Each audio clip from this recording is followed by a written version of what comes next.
ലക്ഷ്മിയ, നീ ഞാൻ വെളുക്കുന്ന നേരത്തെ വെള്ളം ഒഴിക്കണമെന്നുണ്ടെങ്കിൽ സ്റ്റുഡിയോക്കാരൻ പറഞ്ഞ മാതിരി നേരം വെളുത്താലും വെളുക്കില്ല. അപ്പന് വെള്ളം ഒടിച്ച് കഴിയുമ്പോഴാ ബോധം പറഞ്ഞത്. ആനോട് കാണിക്കണ ഒരു മര്യാദ. അപ്പന് മാനസാന്തരം വരാൻ ഇടവകയിലെ അച്ഛനെ വിളിച്ച കൂട്ടപ്രാർത്ഥന. പിന്നെ ഇവന്റെ തോന്നിയാസിന് ഇടവകയിലച്ച കൂട്ടിക്കല്ലേ. അച്ഛനല്ലെങ്കിൽ എന്താ, ചെറിയ അച്ഛൻ ഉണ്ടായിരുന്നില്ലേ? ചെറിയ അച്ഛനല്ലേ അച്ഛനല്ലേ? 2 കുട്ടികളുടെ അച്ഛൻ. പോത്തുകളെ ആരെങ്കിലും സോപ്പ് തേച്ച് കുളിപ്പിക്കാറുണ്ടോ മോളെ? അപ്പൊ അതെ, നമ്മളെ പോത്തൊന്ന് വിളിക്കണു. അത് നിന്നല്ലേടാ, അപ്പൊ ഞാനാരാ? നീ പോത്തും കുഞ്ഞ്. തലയിൽ വെള്ളം ഒഴിക്കില്ല കേട്ടോ, മുടിയില്ലാത്തതാ. വെള്ളം ഇറങ്ങും. വെള്ളം ഇറങ്ങാൻ വേണ്ടി തന്നെയാ. എന്തായാലും വേണ്ടില്ല, കുറെ കള്ളും കോഴിയും കിട്ടിയപ്പോ നിന്റെ അച്ഛന്റെ പരിഭവം മാറിയല്ലോ. മാറി. ഇവൻ നമ്മടെ മുത്തല്ലേ, അപ്പന്റെ വെളുത്ത മുട്ട. അതാണ് എന്റെ കർത്തപ്പൻ. പക്ഷേ ഓസ്ട്രേലിയയിൽ പോണ കാര്യം മാത്രം അമ്മയോടും മോനോടും അപ്പന് നോ യോജി നടക്കില്ല. അപ്പോഴായാലും ഇപ്പോഴായാലും അപ്പൻ പിടില്ല.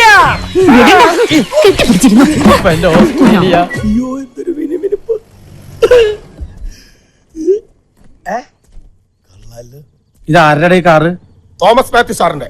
ഏത് തോമസ് മാത്യു? ആദിയുടെ സ്പോൺസർ. അങ്ങേരെ ആസ്ട്രേലിയക്ക് പോകാനുള്ള വിസയുമായി വന്നതാ. ഞങ്ങൾ ആദ്യം ഒന്ന് ആസ്ട്രേലിയക്ക് പോയിച്ചു വരട്ടെ. ഈ വീട്ടുമുറ്റത്തും കിടക്കും ഇതുപോലെ ഒരു കാറ്.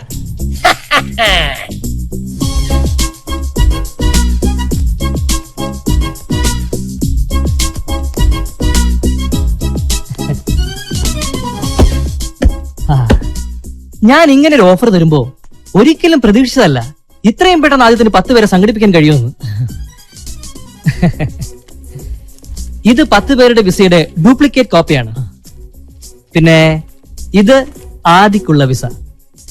ഇതൊരിക്കലും എന്റെ ഔദാര്യമല്ല, ആദിയുടെ ഹാർഡ് വർക്കിനുള്ള compliment. Thank you sir. Sir, ഇതെന്റെ അമ്മയാണ്.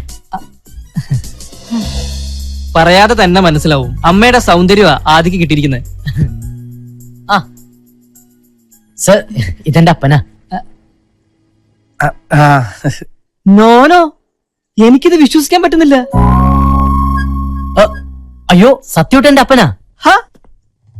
ഇത് ആദിയുടെ അപ്പനാണെന്ന് കണ്ടാ പറയില്ല.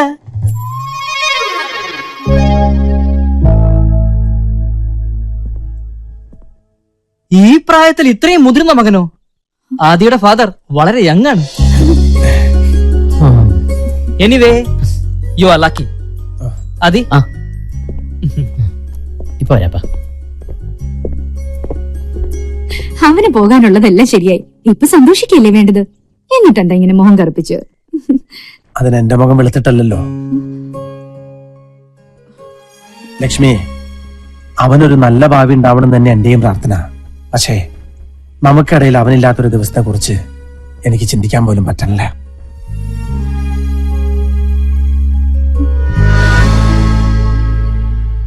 അപ്പൊ next Monday hotel White City. Okay sir. Minnoos group ഒരു നെല്ലിക്കൽ സ്ഥാപനം. കേട്ടിട്ടില്ലേ? നൂറ്റാണ്ടുകളുടെ പാരമ്പര്യമുണ്ട് ഈ നെല്ലിക്കൽ സ്ഥാപനത്തിന്. അന്ന് തുടങ്ങിയ ബിസിനസ്സാ. ഇന്നിപ്പോ മിന്നു ഗ്രൂപ്പിന്റെ കീഴിലില്ലാത്ത ബിസിനസ്സുകളില്ല. ഡ്രൈവറെ ആവശ്യമുണ്ടെന്ന് അറിഞ്ഞിട്ട് വന്നതാണല്ലേ? പക്ഷെ നോക്കിയിട്ട് തന്റെ കാര്യം പോക്കാം. ഇവിടെ നല്ല തുമ്പപ്പൂ പോലെ വെളുത്ത ആളുകൾക്ക് മാത്രമേ ജോലി കൊടുക്കൂ. കാരണം എന്താ, ഈ നെല്ലിക്കൽ കുടുംബം രാജവംശത്തിൽ പെട്ടതാണേ. അത് തന്നെ പോലുള്ള നീഗ്രകളുടെ രാജവംശമല്ല. വെളുത്തിരിക്കണം, ഇല്ലെങ്കിലേ വെളുപ്പിച്ചിരിക്കണം. മിനിമം ഇത്രയെങ്കിലും.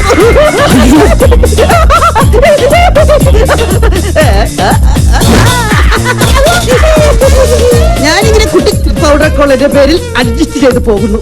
നോട്ട് ഓൺലി ഞാൻ കല്യാണം കഴിച്ചിട്ടില്ല, ആ ഒറ്റ പരിഗണന കൊണ്ടാ എനിക്കിവിടെ ജോലി കിട്ടിയത്. ഇവിടുത്തെ പ്രത്യേകത എന്ന് പറഞ്ഞാൽ കല്യാണം കഴിക്കാത്തവരോട് വർമ്മ സാറിനും മിന്നു മേഡത്തിനും ഭയങ്കര സ്നേഹം.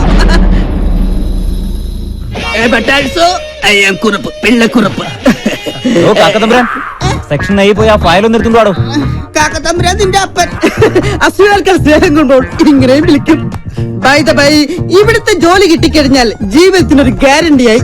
വിശ്വസിച്ചു കഴിഞ്ഞാൽ ഇവിടുത്തെ കുടുംബത്തിലൊരു അംഗമായിട്ട് കൂടെ താമസിക്കുകയും ചെയ്യാം. പിന്നെ എന്നാൽ വിശ്വസിക്കാൻ പറ്റാത്ത 2 പേരുണ്ട്. അതിലൊരാളാണ് ദാ വരുന്നത്, വർമ്മ സാറിന്റെ അളിയൻ Madhava Varma. Good morning sir. Good morning. Good morning. England സിന്ദാബാദ്. കാക്കേ ഇതേതാ നിന്നെക്കാൾ വലിയ ബലിക്കാക്ക? വലിക്കാക്ക സാറിന്റെ അച്ഛൻ ഡ്രൈവറിന്റെ ഒഴിവുണ്ടെന്ന് പറഞ്ഞാലും വന്നാണ്. അതാണ് ജനറൽ മാനേജറുടെ മുറി. അങ്ങോട്ട് നടന്നോളൂ, ഞാൻ വന്നേക്കാം. ഓ ഇനി അവിടെ ഉണ്ടാവും അടുത്ത അവതാരം. വർമ്മ സാറിന്റെ മരുമകൻ മഞ്ജുളകുമാരൻ.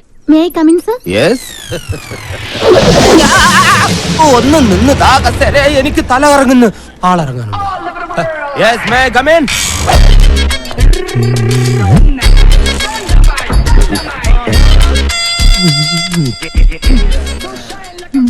സർ, മുഖത്തേക്ക് നോക്ക്. ഈ ശരീരത്തിന് മുകളിൽ ഒരു തലയും ഉണ്ടായിരുന്നു.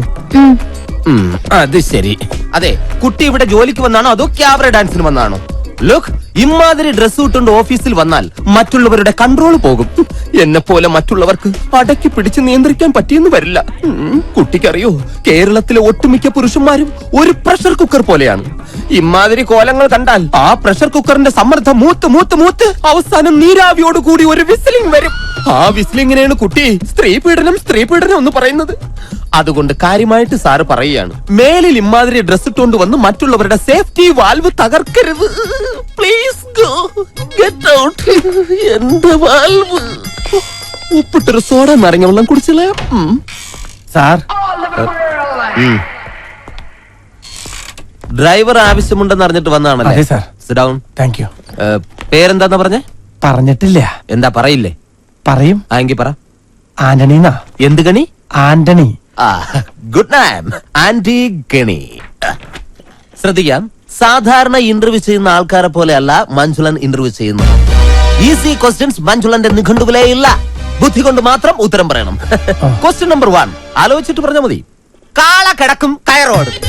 എന്ത് അറിയില്ല? പരമകഷ്ടം. ക്വസ്റ്റ്യൻ നമ്പർ 2 മുറ്റത്തെ ചെപ്പിന് അടപ്പില്ല. എന്താണ്? പെട്ടെന്ന് പറ. അറിയില്ല? കഷ്ടം. എന്നാൽ നിങ്ങൾക്ക് പറയാൻ എളുപ്പത്തിന് ഇതിനേക്കാൾ വെറും ഈസി ക്വസ്റ്റ്യൻ ചോദിക്കാം. സൈക്കിൾ വട്ടത്തിൽ ചവിട്ടുമ്പോൾ നീളത്തിൽ പോകുന്നത് എന്തുകൊണ്ട്? അതും അറിയില്ല? ഇരിക്കടോ. പിന്നെ എന്തിനാ നിങ്ങൾ ഡ്രൈവർ പണിക്കെന്നും പറഞ്ഞുകൊണ്ട് ഇവിടെ ഓടി വന്നത്? ശരി, അവസാനമായിട്ട് ഞാൻ ഒരു ചോദ്യം കൂടി ചോദിക്കും. അതിനെങ്കിലും ഉത്തരം പറഞ്ഞാൽ നാളെ മുതൽ നിങ്ങൾക്ക് ഡ്രൈവർ പണി ചെയ്യാം. ക്വസ്റ്റ്യൻ ആലോചിച്ച് മാത്രം ഉത്തരം പറയുക. കിക്കിലിക്കും കിളികിലിക്കും ഉത്തരത്തിൽ ചത്തിരിക്കും. Correct answer. ഇവനൊന്നുമല്ല ഇവിടുത്തെ കാര്യങ്ങൾ തീരുമാനിക്കുന്നത്. മിന്നുമോളാ. മിന്നുമോള് പല പ്രാവശ്യം ഇവനോട് പറഞ്ഞിട്ടുള്ളതാ ഈ കസേര കയറി ഇരിക്കരുതെന്ന്. ഞാനൊന്ന് വിളിക്കട്ടെ? ഞാൻ പറഞ്ഞാൽ അവൾ എത്രത്തൊന്നും പറയില്ല. കാരണം നാളെ അവൾ എന്റെ മകന്റെ ഭാര്യയായിട്ടതാ. അതിനു മുമ്പ് ഞങ്ങൾ ഒളിച്ചോടി. ഹലോ മോളെ, അമ്മാവനെ ഒന്നും നടക്കില്ല. ഇവിടെ ഡ്രൈവറെ ആവശ്യമുണ്ടെന്നും പറഞ്ഞ് ഒരാള് വന്നിട്ടുണ്ട്. മിടുക്കന്. എനിക്ക് അവരുടെ സംസാരം വളരെ ഇഷ്ടപ്പെട്ടു. ശരി മോളെ. നടക്കില്ല. എടാ, ഇവനെ അങ്ങോട്ട് വീട്ടിലേക്ക് ചെല്ലാൻ പറഞ്ഞു. എന്റെ പട്ടി പോകും. അങ്ങനെയാണെങ്കിൽ അമ്മാവും കൊണ്ട് പോക്കോ. ഞാൻ മിന്നുമ്പോഴോട് അത് വേണ്ട. അതെ, ഇതിനൊക്കെ ഇംഗ്ലീഷിൽ ഒരു ചൊല്ലുണ്ട്. എന്താ അത്?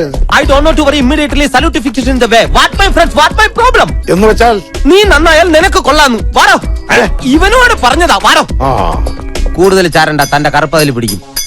പിന്നെ എന്റെ തന്തയ്ക്ക് വിളിച്ച തനിക്ക് ഇവിടെ ജോലിയൊന്നും കിട്ടാൻ പോകുന്നില്ല. ഇനി അഥവാ കിട്ടിയാൽ തന്നെ ഗിയർ മാറ്റുമ്പം പോലും മിന്നുവിനെ വിളിച്ച് അനുവാദം വാങ്ങിയിരിക്കണം. അത്തരം കാര്യങ്ങളിൽ മിന്നു കർക്കശക്കാരിയാണ്. നോക്കിയോ.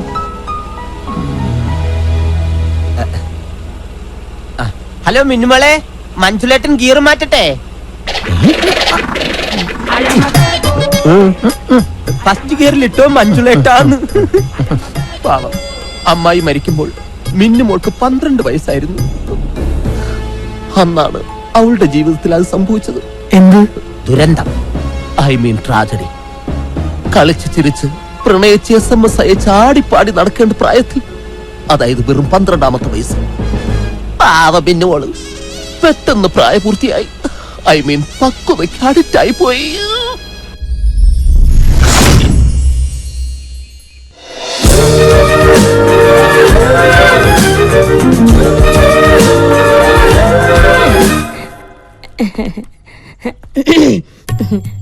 മിന്നുമോള് തിരക്കിലാണോ? അല്ല, തിരക്കാണേ അമ്മായി പിന്നെ വരാട്ടോ. അമ്മായിക്ക് പറയാനുള്ളത് എന്താന്ന് വെച്ചാ പറയും. അയ്യോ, പറയാനല്ല, മോക്കൊരു ഗിഫ്റ്റ് തരാൻ വേണ്ടിട്ടാ. ഇതെവിടുന്നാ? അമേരിക്കന്നാ. ഒബാമ കൊടുത്തയച്ചതായിരിക്കും. മിന്നുന്റെ ഒരു തമാശ. ഇത് മോക്ക് തരാൻ വേണ്ടി അമേരിക്കന്ന് എന്റെ മോൻ രാഹുൽ കൊടുത്തയച്ചതാ. അമ്മായി ഇതെന്നെ തുറക്ക്. ഞാനോ? ആ എന്തൊക്കെയാ അതിനകത്തുനിന്ന് ഓ കാണാനോ? അങ്ങനെ. അയ്യോ ദേ മൊബൈൽ ഫോൺ. ആഹാ, കൊള്ളാലോ. ദേ, അവന്റെ ഒരു ഫോട്ടോ മോക്ക് എപ്പോഴും കാണാൻ വേണ്ടി അവൻ കൊടുത്തു വിട്ടതാ. പിന്നെ വേറെ സാധനം കൂടി ഉണ്ട്. ഒരു ലെറ്റർ. ഓ ലവ് ലെറ്റർ ആണോ? കള്ളനാണവൻ. അമ്മ ഇതന്നെ വായിക്കും. അയ്യോ അത് ഞാനാ. വായിക്കാനാ പറഞ്ഞേ. ഡാ. ഡാന്നോ? ഇപ്പൊ അങ്ങനെ അത്ര വിളിക്കാറ്. ആഹാ. ഞാൻ നിന്നെ എത്രമാത്രം സ്നേഹിക്കുന്നുണ്ടെന്ന് നിനക്കറിയാമോ? അയ്യോ നിന്നെ കുറിച്ചുള്ള ഓർമ്മകളുമായി ഓരോ രാത്രിയും തള്ളി നീക്കുകയാണ്. അയ്യോ പാവം. ഞാൻ എന്നും നിന്റെ ഫോട്ടോയിൽ ഫോട്ടോയിൽ മുത്തമിടാറുണ്ട്. വൃത്തികെട്ടവൻ. അയ്യോ പിശാച്. നീ ചിന്തിക്കുന്നുണ്ടാവും നിന്റെ ഫോട്ടോ എങ്ങനെ എനിക്ക് കിട്ടിയെന്ന്. അമ്മ എനിക്ക് രഹസ്യമായിട്ട് അയച്ചു തന്നതാ. ഞാനറിയാതെ എന്റെ ഫോട്ടോ മകൻ എത്തിച്ചു കൊടുക്കാം. മകന്റെ പ്രണയലേഖനങ്ങളെ സമ്മാനങ്ങളെ എനിക്ക് എത്തിച്ചു തരിക. നിങ്ങൾ എന്റെ അമ്മായിയായി പോയി.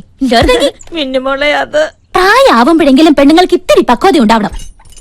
മിന്നുമോളെ മഞ്ജുലേട്ടൻ വന്നടി.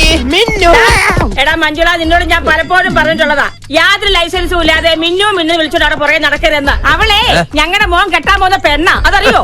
എന്റെ അമ്മാവന്റെ മകളെ പേരെടുത്ത് വിളിക്കാൻ ഞാൻ ഇനി ഈ വീട്ടിൽ ലൈസൻസ് എടുക്കണോ? നീ വിളിച്ചോടാ മോനെ. അതെ, ഇവന് മിന്നുവിനോടൊരു മോഹം ഉണ്ടെങ്കിൽ ഏട്ടൻ മിന്നുവിനെ ഇവന് തന്നെ കെട്ടിച്ചു കൊടുക്കും. ഞാൻ ഒരു വാക്ക് പറഞ്ഞാ മതി. ഈശ്വര, ഏതാണ് ആ വാക്ക്? ഞാൻ എഴുതിയെടുക്കട്ടെ. പോടാ കിഴങ്ങ. പോടാ കിഴങ്ങ.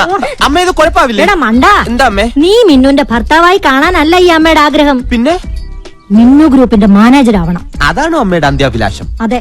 എങ്കിലത് നടക്കില്ല അമ്മേ. അതെന്താ? ഓഫീസിൽ ഒരു മോണോവർമ്മ, വീട്ടിൽ മോണോവർമ്മയുടെ ഭാര്യ സ്റ്റീരിയോ ചന്ദ്രമതിയാണ്. ഇവര് രണ്ടുപേരും കൂടെ ചേർന്ന് നമ്മളെ വഴിയാതാരാക്കും അമ്മേ. അതിനിപ്പോ എന്താ സംഭവിച്ചത്? എന്ത് സംഭവിക്കാൻ? ഇന്ന് ഡ്രൈവറാകാൻ വന്നവൻ മോണോവർമ്മയുടെ ഒത്താശയോടെ പരസ്യമായിട്ട് എന്നെ തന്തയ്ക്ക് വിളിച്ചു. ഞാൻ കൂട്ടിക്കൊണ്ട് വന്നിട്ടുണ്ട്. എവിടെയാ മിടുക്കൻ? ഞാനൊന്ന് കാണട്ടെ. അവനെ വെറുതെ വിടരുത് മോനെ.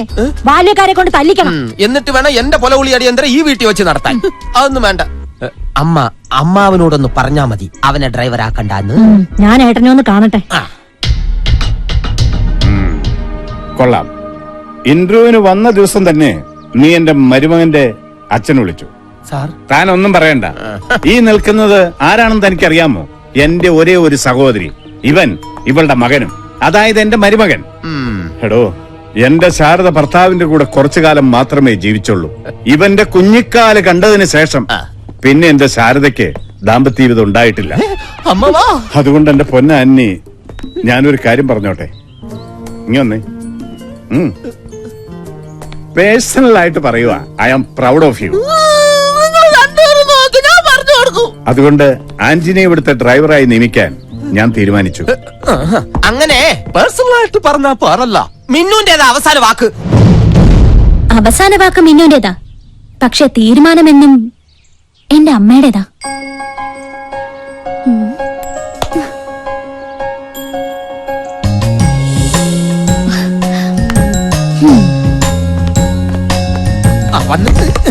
മിന്നുമോളെ, ഇവനെ എന്റെ തന്തയ്ക്ക് അറിഞ്ഞു. മഞ്ജുലേട്ടാ, കാറിന്റെ ചാവി എന്റെ കയ്യിലുണ്ട് മോളെ. മോൾക്ക് എവിടെ പോണോന്ന് പറഞ്ഞാ മതി. മഞ്ജുലേട്ടൻ റെഡി. പറഞ്ഞ കേട്ടില്ലേടെ, ഇറങ്ങി പോടാ. ആ ചാവി അയാളുടെ കയ്യിൽ കൊടുക്കും. പറഞ്ഞ കേട്ടില്ലടാ. ഇനി ഒരു നിമിഷം ഞാൻ ഇവിടെ നിൽക്കില്ല. ഞാൻ അകത്ത് പോയി കിടക്കാൻ